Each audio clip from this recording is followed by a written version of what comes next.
예, 오늘은 이제 여러분이 기다리시던 그 객체지향 방법론에 대해서 강의하도록 하겠습니다. 그동안 뭐 구조적 방법론하고 그 정보공학 방법론에 대해서 설명을 했죠. 다시 한번 강조드리지만 이게 옛날 거라서 안 쓰는 게 아니고요. 용도가 다른 거예요. 그래서 이제 구조적 방법론은 또 그건대로 정보공학 방법론은 데이터베이스 쪽으로 이렇게 용도가 다른 것을 꼭 알아주셔야 되고요.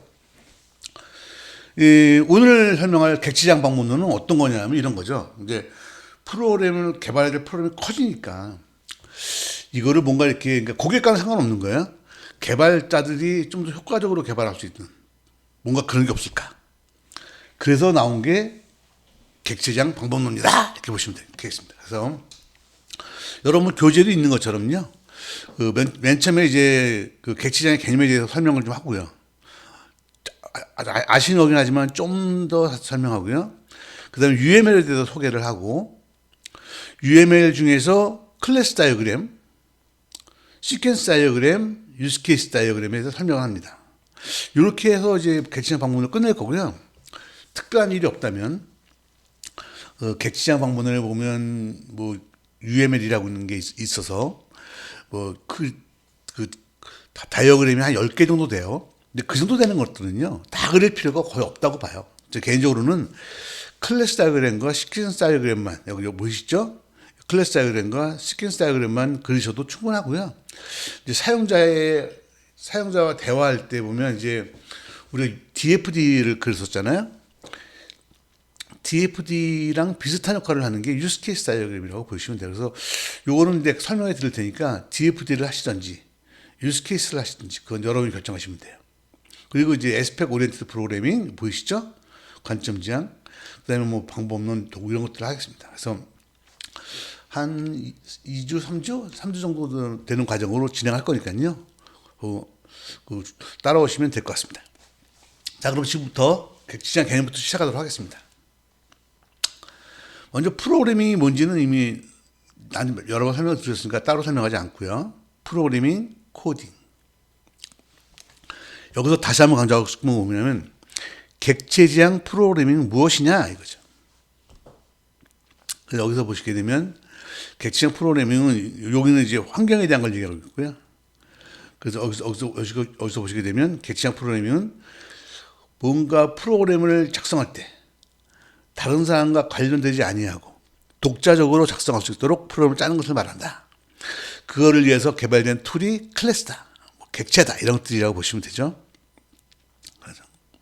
그래서 여기서 보신 것처럼 여기는 이제 그 객체 프로그램이 어떤 같은 그 성격, 필요성 같은 것들을 얘기해 주고 있으니까 보시면 될 것 같아요. 그 다음에 이제 그 객체지향에서 쓰는 클래스라는 게 사실 별게 아니다라는 걸 설명하기 위해서 제가 이제 일부러 이렇게 드려놨죠. 인트 셀러리로 하나, 북혀가지고 북을 하나, 뭐 같은 거죠. 뭐. 다만 클래스와 객체가 약간 기존의 구조체나 구조체보다도 좀 특별한 면이 좀 있어서 이름을 바꿔 부른다 이렇게 보시면 될 것 같아요. 그래서 객체지향 프로그래밍의 4가지 원칙 하면 추상화, 캡슐화, 상속, 다양성 이런 것들이 있죠. 이건 알고 계시는 거니까. 그래서 지금부터 할 거는 뭐냐면 클래스의 개념을 설명할 거예요. 클래스는 먼저 말한 것처럼 구조체를 대신하는 개념이죠. 그래서 연관 있는 데이터와 메소드를 하나로 묶는다라는 점에 묶는 것을 클래스라고 한다. 그래서 제가 여러분께 설명한 게 뭐냐면 유저 인터페이스 화면을 그리죠. 화면을 그려서 화면에 필요한 다양한 데이터와 메소드를 하나로 묶는 것을 클래스의 출발점이라고 하자라고 제가 이제 설명을 했었는데요. 그게 맞고요. 거기에 하나 더 있어요. 예를 들면 볼까요? 어떤 프로그램이 있어요. 예를 들면 문장을 넣고 반복해서 넣고 수행을 하면 이 문장에 따라 이 문장을 5번 반복한 것이 출력이 되는 거죠. 그리고 이제 그 다음에는 이제 주식에 대한 것이 또 나오고 막 그래요. 여기서 보시면 그리고 여기서 보시면 화면을 보여주고 입력을 받고 수행해서 출력하는 요거는요. 뭐 입력 받고 수행하면 화면 보여주고 여러 가지 동작으로 구성되어 있지만 여기에 관련된 이런 동작들은 사실 뭐 따로 분리하는 게 큰 의미가 없죠. 예를 들면 큰 프로그램 짜다 보면 이제 연관성 있는 데이터를 하나 묶는 것도 있지만 어떤 특정한 작업들이 있어요. 근데 이런 작업들은 요거는 항상 같이 수행되는 거죠. 그런 것들이 있어요. 꽤 많아요. 그래서 그 예를 들어서 여기서 보면 이제 뭐 문장을 넣고 반복 횟수를 넣고 수행을 누르는 것. 그러면 이게 이만큼 수행 그 5번 보여주는 것. 여기까지. 이런 것들을 갖다가 이런 것들을요 따로따로 짜도 당연히 되죠. 근데 이 프로그램이 커지다 보면 이걸 따로따로 짜는 것보다 하나로 묶어보면 어떨까라는 생각을 하게 된 거예요, 사람들이.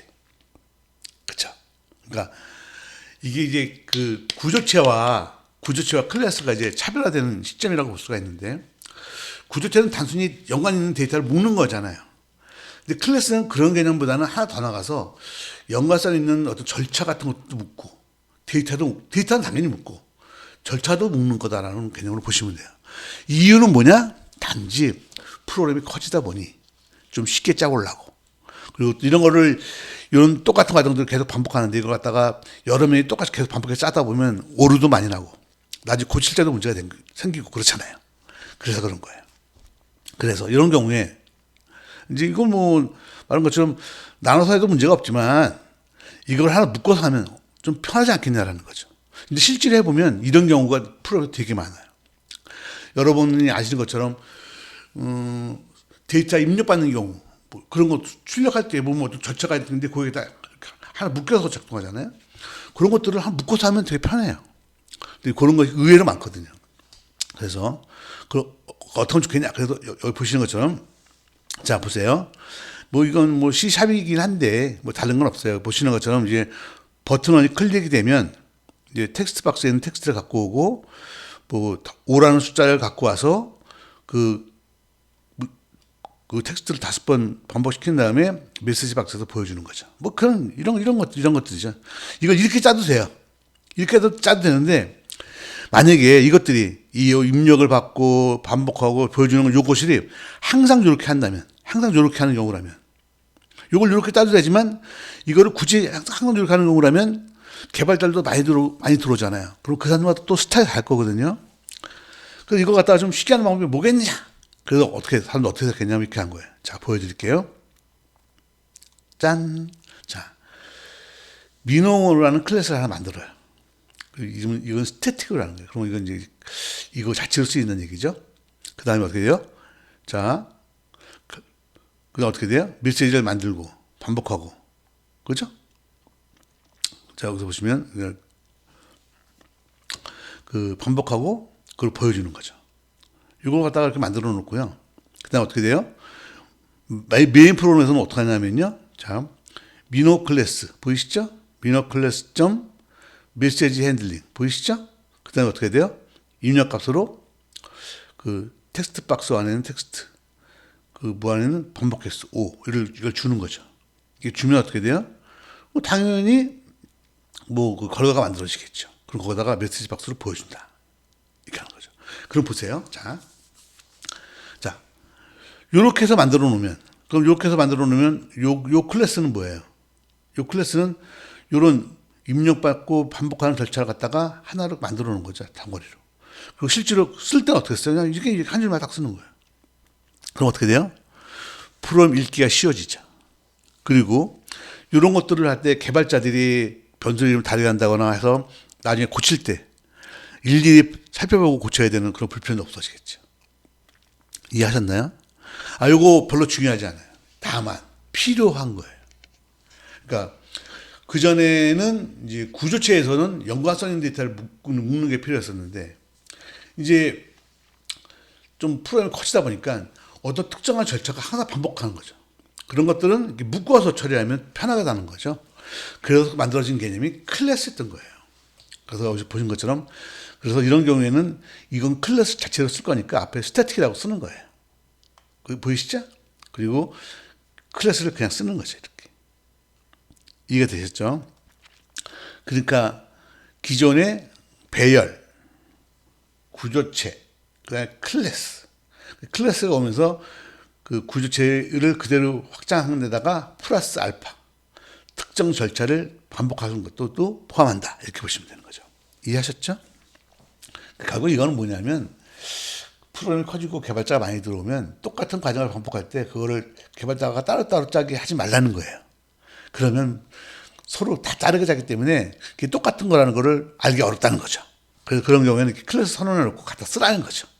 이해하셨죠? 그런 거예요.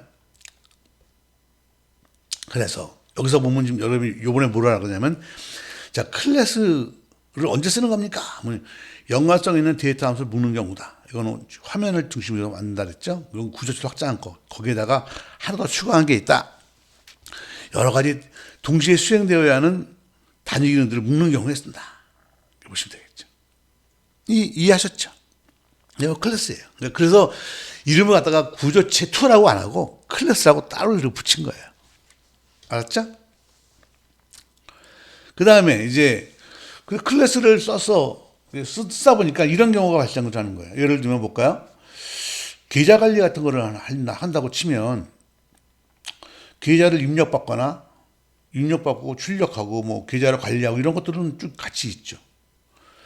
그리고 이제 거기에다가 뭐 이자율 계산한다 할지 이런 기능들을 포함하는 것이 이제 있어요.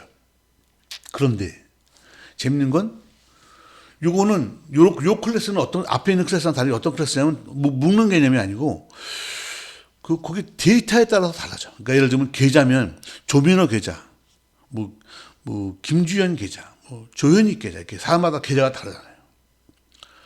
그런 계좌가 쭉 만들어지는 경우가 생긴다는 거예요. 똑같은 타입인데 그렇게 만들어진 거. 이거는 이제 우리로 말하면 이제 구조체를 확장한 개념이라고 보시면 되죠. 그런 경우에 해당하는. 그럼 어떻게 하면 좋을까? 그러면 같은 모양을 갖지만 파일만 데이터만 다른다. 그러면 그걸 갖다가 객체로라는 개념을 도입해서 처리하자 이렇게 된 거예요. 그래서 여기서 보시게 되면 이제 민호라는 클래스가 있었어요. 민호라는 클래스가 있는데 그거 똑같이 이렇게 했어요. 이번에 이제 객체를 선언하려고 하면 스태틱을 빼야 되죠. 그래야지 객체를 선언할 수 있죠. 그럼 선언한 다음에 이렇게 된 경우에는 이 클래스를 가지는 민호1이라는 객체를 만들고요. 이 민호1을 갖고 사용하는 거예요. 이해하셨죠? 이거는 이제 예를 들면 요 예와 같이 요런 경우에는 이렇게 사용하지 않지. 일반적으로는 그냥 요건 스태틱으로 쓰는 게 맞고요. 요거 말고 이런 경우는 항상 누가 쓰든지 똑같은 절차를 똑같이 하는 거니까 요거는 스태틱으로 쓰는 게 맞고요. 아까 말했던 계좌, 뭐 그런 것들, 뭐 택배도 여러 가지가 있잖아요. 택배는 같은데 보면 조민한테 하는 택배, 누구한테 하는 택배가 쭉 나눠지잖아요. 그런 것들일 경우에 다 각자를 객체에 선언한다는 거죠. 이해하셨죠? 네. 그래서 그렇게 보시면 될 것 같고요. 그래서 여기서 보시면 클래스를 이제 그런 점에서 보면 구조체의 확장형이다라고 보는 거죠. 여기까지 해서 여러분 이제 뭘 배웠느냐면, 자, 클래스라는 것은, 그러니까 사용자 정의 자령은 배열, 구조체가 있었어요. 그 다음에 이 구조체랑 같은 역할을 하는데 함수까지 포함하는 형태에서 클래스를 만들었어요. 그죠?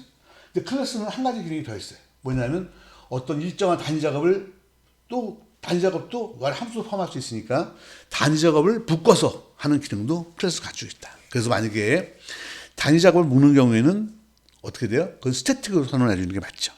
그죠? 그리고 이제 그거를 그렇게 하지 않고 같은 데이터 형인데 그 안에 데이터가 달라지는 경우에는 그거 갖다 클래스 스태틱을 빼가지고 클래스 선언한 다음에 나중에 객체를 선언해서 사용하는 게 맞다. 여기까지 해서 이제 클래스와 객체에 대해서 개념을 정리를 했어요. 이해하셨죠? 그다음에 캡슐화는 뭐 간단한 거죠. 캡슐화는 클래스 안에 있는 데이터를 함부로 악세하지 못하게 하겠다. 그래서 보면 이제 데이터는 프라이빗으로 하고 메소드는 퍼블릭으로 해서 함수를 통해서 데이터를 조정하도록 하자. 이런 개념이라고 보시면 돼요. 상속은 이제 예를 들면 내가 말씀드렸죠? 자, 볼까요? 만약에 입력받는 화면들이 있어요. 보통 프로그램 입력받는 화면이 한 수십 개 돼요. 그걸 다 따로따로 클래스 만들었어요. 만들다 보면 당연히 똑같은 게 있죠. 뭐가 있어요? 위에 회사 로고, 밑에 저작권 표시 이런 것들 있죠? 이런 것들은 똑같잖아요. 그럼 그거를 이 모든 클래스에 원래 다 표시해 주는 게 맞죠. 근데 그거 갖다 하려면 이제 사람이 하면 힘드니까 어떻게 하면 돼요? 자, 그걸 갖다가 공통적인 부분들을 위에 올려놓고 그걸 밑에까지 상속받도록 이렇게 만들어 놓는 거죠. 실제로는 이제 저희 컴파일하면 다 카피되는 게 맞는데 사람이 보면 관리하기 편하잖아요. 그걸 상속이라고 해요. 그러니까 화면 입력 화면이나 레포트 화면 같은 것들을 클래스 만들다 보니 똑같은 게 많더라. 그래서 그거 일일이 선언하지 말고 위에다 한 번만 선언해 놓고 물리받게 하자. 그걸 상속이라고 하죠. 그죠? 상속에는 이제 뭐 상속을 하다 보니까 여러 가지 예외 경우가 발생하는데 그게 이제 인터페이스하고 추상 클래스라는 거죠. 볼까요? 자, 처음에 동물들이 있어서 동물들이 뭐 이런 것들을 공유하니까 이렇게 하나 선을 놓고 상속을 쭉 했었어요. 맞죠? 근데 하다 보니까 이 동물들마다 우는 소리하고 먹는 게 다르잖아요. 그럼 어떻게 돼요? 그럼 우는 소리하고 먹는 거를 각자 이제 딴 것도 놔두고 그만 별도로 선언하죠. 요걸 다형성이라고 그러죠. 선언했어요. 뭐 이해되셨죠? 근데 하다 보니까 요 라이온, 타이거, 캣, 고양이는 여기 고양이과니까 이거 약간 뭐 배회할 때 약간 좀 다르고 울프하고 도구는 개과니까 또 배회하는 게 달라요. 그럴 때 어떻게 돼요? 요 배회하는 성질을 갖다가 별도로 얘 셋만을 위해서 하나 만들고 얘 둘만을 위해서 따로 만들죠. 요 중간에 있는 것들이죠. 요걸 우리가 뭐라 하냐면 추상 클래스라고 그래요. 추상 클래스는 뭐예요? 상속을 효과적으로 만들기 위해서 중간에 넣는 클래스 말하고요. 이거는 객체를 형성하는 게 아니에요. 이해하셨죠? 그리고 이제 하다 보니까 뭐 고양이하고 개 같은 경우는 항상 늘 그런 건 아닌데 임시적으로 뭐 그 애완동물일 수도 있잖아요. 요걸 임시적으로 부여하는 속성이라고 하는데 그럼 요걸 임시적으로 원래 있던 요건 그 상속은 완전히 이거는 뭐예요? 확정된 것, 변하면 안 되는 것. 만약에 상속이 바뀌게 되면 프로는 다시 짜야죠 뭐. 그래서 이건 확정된 것만 하는 거고요. 그게 이제 임시적으로 뭐 연관된 것들은 이렇게 묶어가지고 요거는 고양이하고 개는 글쎄 어떨 때는 동물이 야생동물일 수 있지만 어떨 때는 또 뭐 애완견일 수 있잖아요. 애완동물일 수 있으니까 애완동물일 경우에 요걸 선언하면 요걸 인터페이스라고 해요. 그럼 인터페이스는 이렇게 선언해 놓으면 이렇게 상속받아 놓으면 얘들은 요거를 구현해야 되죠. 이해하셨죠? 그래서 상속을 하다 보니까 뭐가 있다? 중간에 있는 클래스가 생겼다. 그걸 추상 클래스. 상속하다 보니까 영원한 건 아니고 변동될 수 있지만 어떤 일부의 공통적인 특성들을 정의할 필요가 있다. 그걸 뭐라고? 인터페이스. 이해하셨죠? 그래서 보시게 되면 자바문법에 보면 그 상속은 익스텐디드라고 표현하고요. 인터페이스는 임플리멘트라고 표현해요. 이해하셨죠? 그리고 이제 다형성은 뭐 오버로딩은 이제 함수 이름은 같지만 매개 배서가 다르면 다른 함수 인식하는 것 오버로딩. 오버라이딩은 이제 여기서 보신 것처럼 뭐 그죠? 아니고 뭐 노이스죠? 이름은 같지만 역할이 다르잖아요. 이런 거를 이제 오버라이딩이라고 다양성의 한비라고 하죠. 그래서 객체지향 방법론은 자 이제 여기까지 했고요. 그래서 이제 객체지향 방법론은 보신 것처럼 자 프로그램의 어떤 진행된 순서, 프로그램과 관련된 데이터, 여기 정보가 방법론, 그다음에 프로그램 자체에 대한 것으로 나눠가지고 볼 수가 있고요. 오늘 한 객체지향 방법론 중에서 방법론은 오늘 한 건 뭐냐면 UML까지는 아직 안 갔고요. UML 다음 주에 할 거고요. 오늘은 뭐를 했냐면 여기서 클래스가 무슨 역할을 하냐 두 가지 역할을 한다고 그랬죠. 그리고 그 객체지향을 구성하는 네 가지 형질 해가지고 보면 그 캡슐 인캡슐레이션이라고 그러죠. 여기서 보시면 인캡슐레이션, 그 다음에 이제 상속, 그 다음에 인터페이스, 추상 클래스, 그죠? 그리고 이제 뭐 다형성, 뭐 이제 대충 다 이해가 되시죠?